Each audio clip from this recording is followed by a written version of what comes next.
How's it going, guys? No laughing. I've got my makeshift microphone here, sharing microphones. Well, welcome. Here with my good friend, professional golfer, business owner, entrepreneur, Tjaart van der Walt. And he's kind enough to help me out with a video today, which we'll get to very shortly. I'd like to kick off, though, by telling you a bit about the MIGMATIS channel. If you're new to it, we're all about getting better for amateurs. If you're a bit frustrated with conventional golf instruction or you're just not getting any better, this is the place for you. So hit that subscribe button, hit the bell as well. You'll get notifications about a new video. And we're going to kick off by thanking a lot of people, because this channel wouldn't exist if I didn't have the help of a whole bunch of people. And I know Tjaart wants to thank some people as well. So big up first of all to Fancourt. We're on their practice facility here. I'm sure you can see the backdrop is spectacular. So a big thanks to them. Personally, I'd like to thank Tjaart. I'd like to thank Anchor Up Sport. That's his new company. They've all been fantastic to me. And Tjaart, take it away.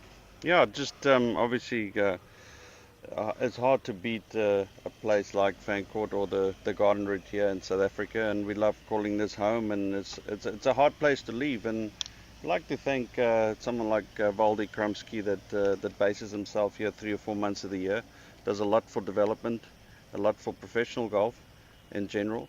The guys at TaylorMade, Titleist for Joy, and then obviously. There's a new company on the block, Torch Eyewear. They make a fantastic product, and they made me one of their brand ambassadors in South Africa and in the US. Up and coming guys, thanks to Lewis well in there at Torch Eyewear, and obviously our new company, like you mentioned, Anchor Up Sport. We got some exciting stuff happening this year, and we look forward to that. And then obviously thank you from MIGMATIS Golf for coming to visit us. Yeah, And always a pleasure. Always a pleasure to come down to George. You'd be crazy not to come down here. yeah, come and visit anytime. This place is insane. This facility, Fancourt, and not just Fancourt. There are other golf courses around here that are just amazing. So to punt the area a little bit more. I mean, yeah. from beaches to mountain views to, I mean, we're literally 8-9 minutes from some of the best beaches in the world. The restaurants here are good. The scenery, outdoor activities, biking, running, golf. It's all you want in one place. It's golf mecca. All right, that's about it. Thanks, guys, and enjoy the video.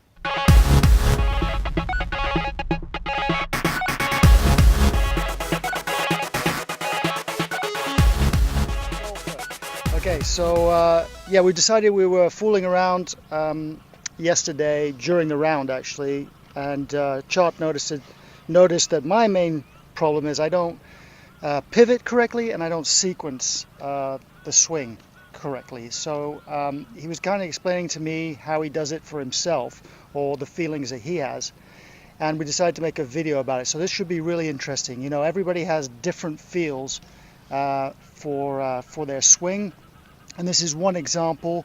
But Tjaart, obviously being a pro, knows a lot about the different muscles that need to fire and how to best achieve that. So he's going to teach me today basically what he does and how he gets into the positions for the golf swing. So we're sharing one microphone, I'm afraid. So I'm going to probably hook Tjaart up, because it'd probably be more interesting to get the gospel from the horse's mouth rather than me rambling on. So do you want to say anything before we get started? Or? No, not really. I think it's just you sort of nailed it there on how the sequence should go in the golf swing. For me, I think a lot of people can benefit from just the general stuff I'm going to show or talk about. So yeah, all right. good. Right, let's get going. Right, you just ramble on. You tell me what you want me to do. Yeah, I think the key is when we talk about sequencing, I think it's more about knowing what muscles fire at a certain time in the golf swing, and if you can train that, it sort of happens automatically on the golf course. Right. And it's a simple little band-aid, I call it, that I use to get me going on and off the course. I sometimes do it at home. I won't say in the shopping malls. It looks a bit weird, but yeah. I do it, and it's something I think about a lot since I've been made aware of what's important. And it's these, they've always said it starts from the ground up. Yeah, it's a bit of a balance, I think, yeah. but this little simple There's punt little perform better bands. There's many of them you can buy on Amazon or online, but this is a very simple tool. I think I've shared with you in the past. It Yeah. actually works so simple. Right. It's a great warm-up little band as well for pre-round. Sort of a couple of things I like to do before. So if you want me to show you that and then show you the sequencing, that's great. All right. So yeah, I slip this typically onto my legs before I play. And what we found this year, even on the road, when we weren't able to see our coaches or the youngsters or Tristan we travelled with this year, this sort of kept them sort of a bit sane on the course because the right muscles were firing. Whether you were swinging it correctly or not is another thing, according to some coaches, but for him it was good. And what I like to do is to stick it around the ankles to warm up, and I do. It's very simple, guy. Okay, it's just side to side. And you try and keep your toes slightly in or square, not pigeon-toed. So a little bit out or in, and I just do side to side, and I just really get the glutes and the hips going, side to side. Obviously before a round you don't want to do 20 or 30, it's really going to fatigue you, but you'll feel the right muscle starts firing. Just explain to them what you explained to me, in that the average amateur golfer doesn't really use the important muscles like the glutes. They don't get the glutes activated in the swing. I think this is hip stability, this is a bit of glutes, a bit of leg warm up. Yeah. But yeah, the glutes are so important because it really stabilizes. The internal rotators, the hip flexors, they all need to be loosened before you play. But what I found is, hip tightness and not knowing how to activate them before you play is probably the key. So yeah, those are important. Am I just warming up the glutes here? Not necessarily.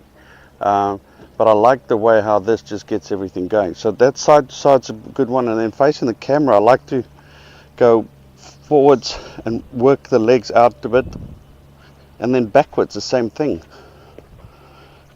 And these are just simple little leg warming exercises. Obviously I've been used to the patterns a little bit, but it gets you going. Then I actually go around the knees, and this is where you really fire the glutes, I find. And the sequence that I've liked over time is, I call it a bit of activation. We work together with Garth Milne on, he's a TPI guy, but him and I've sort of formed a little bit of a sequence that works for me. And how it worked in the past is I take a little weighted ball, you can take a club, you can take anything, just use no weight in the hands. But what I like to do is I like to activate the right glute. I like to make then a turn in the swing. I like to work on width, and then I activate the left glute on the way down, and I sort of just complete the swing. And I think that's the sequencing we all don't understand. We all try and turn together, back, together, through, and we're like, why did I hit a bad shot? I think if you understand how important this part, this right hip is in the backswing, that's your power coil. And if you can activate it and sort of send a message to the brain that this is what needs to work before you actually get going. That's a great point. It's a great sort of mind-body connection exercise, if you want to call it. There's probably a more special term for it, but you're just activating the right muscles in the swing. Then you turn. I like to work on a bit of width, and then I fire the left glute and left leg, and I fire. It's quite simple. Mm-hmm. This drill, actually for you, Guy, it's actually a great way to make sure that the hips are stable and the glutes are firing correctly, because you can actually swing the club with this band on. Now, I haven't hit a shot yet today, but just by sending the messages and opening those pathways, I've activated a little bit, and I should be able to hit some balls with this band around my knees, because it just keeps everything a bit more stable. But that sequencing thing to me is quite important. You can make it a little bit tougher. These bands come in different colors. Obviously start with the yellows, your greens, your blues, and then go to black if you can. But just that little side to side walk, forward, backwards, with this band will really activate the right muscles in the swing. You can implement it in other ways by using TheraBands tied to a back post and try and activate the right glute, turn, sequence it up, and then you can actually pull with a TheraBand to make sure you stay in the right posture, because it's all simple exercises that teaches you about sequencing. Yeah. I don't know if I've explained it correctly, No, but I it's feel pretty like good. it's firing the right muscles for me. We're always so cautious of what the arm's doing, but the big muscles are the ones that really gives you your power and your control. Okay. Well, why you swap places? I'll stick that on. I'll Yeah. grab the mic from you. Correct. Let the real pro go to work. Yeah, yeah, I wish.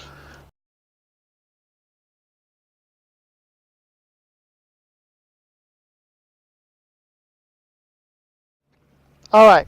So now it's the amateur's time or turn. Okay, so I'm gonna put this on as if I'd never used it before. Correct. And you just point where I'm going wrong. What I will say before I put this on is, knowing Tjaart for all these years, the average amateur spends a lot of time on the range just ingraining the rubbish they've always done, including myself.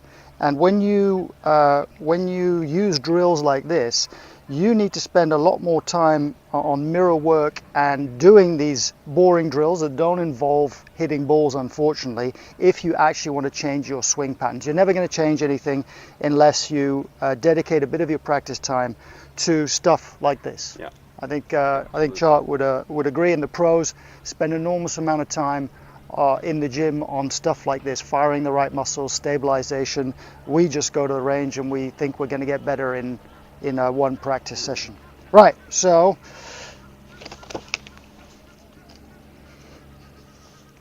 try not to fall over. Okay, so very simple drill to start with.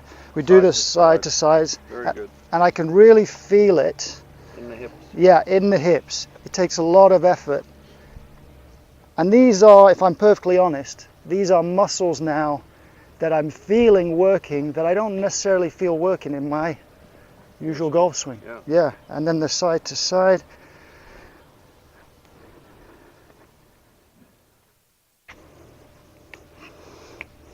It looks a bit clumsy to start with, but I guess as you get better at doing them. Okay, so yeah, this is already burning all up here. This is quite a strong band, but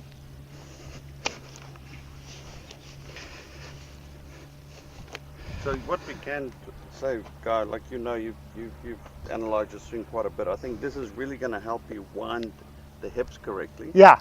And also give you a bit of awareness on how centered I can be All over right. the ball. So in case you didn't hear that, what Tjaart is saying is what he noticed yesterday is my hips really don't work correctly in the swing.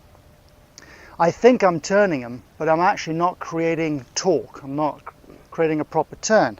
So the drill that he showed you and that he showed me is if I concentrate on just bowing my knees out slightly so I get a bit of tension in this band, and then fire this right knee out, I can feel my right glute engaging, and that tells my brain that on my backswing I want to go and sit into that glute and get some resistance. How does that look? Much better lines. I mean, your hips are gone 30 to 40 degrees. Yeah. And your shoulders can now get to 90, which they normally never go do. a little bit the other way. So Yeah. now if you look at any pro golfer or anyone that plays a golf for Yeah. a living, top amateurs, they get in this position Okay. almost every time. So he's bigging me up, saying I look a lot more like a pro on his backswing. But my tendency, I think it's fair to say before, everything goes together and the shoulders tilt this way, and I get an arm lift. And I think I'm turning, but I'm not. Yeah. So now you're actually working. Yeah, now I can totally feel that feels like effort. So there we go, activate, turn, and then the important bit here on the downswing is activate. So I can feel the resistance, activate this leg that triggers the hip to move around. Hip and shoulder. It pulls all the right. It pulls. Slings down. That's right. So Important word, sling. this leg pulls the hip, and the hip Posture, clear, pulls everything, and I stay on top of the ball. Yeah. Which I don't do. I always back out of it this way, try and flip it. But I think now that you're winding it up correctly, you're going to be able to unwind a lot more in sync. Yeah. So that's pretty much the video that we wanted to make. But I think the important thing is to do a lot of these without a club. You know, spend a good 10-15 minutes doing this, and then if you do want to hit balls, just take it slow. Hit them 40-50 yards, and just do very slow rehearsal so you get the sequencing correct and then build it up. Correct. And it's important to do this for a few minutes, take it off, feel it, go back to it. It's a simple little thing that you can do. That's a great point. And like, this fits in any golf bag. You don't look like too much of a Wally on the driving range. Yeah. Who cares what you look like? Yeah, true. Who cares what you look like? Yeah. But anyway, so that's a quick one on sequencing. Thanks to Tjaart for spending a bit of time, and hope you enjoyed the video. Give us a thumbs up, comment on what you think, on what your feels are, and of course, as usual, please subscribe to the channel, tell all your buddies. All right. Come visit George Fancourt. Thanks, guys. Well done, MIGMATIS. All right.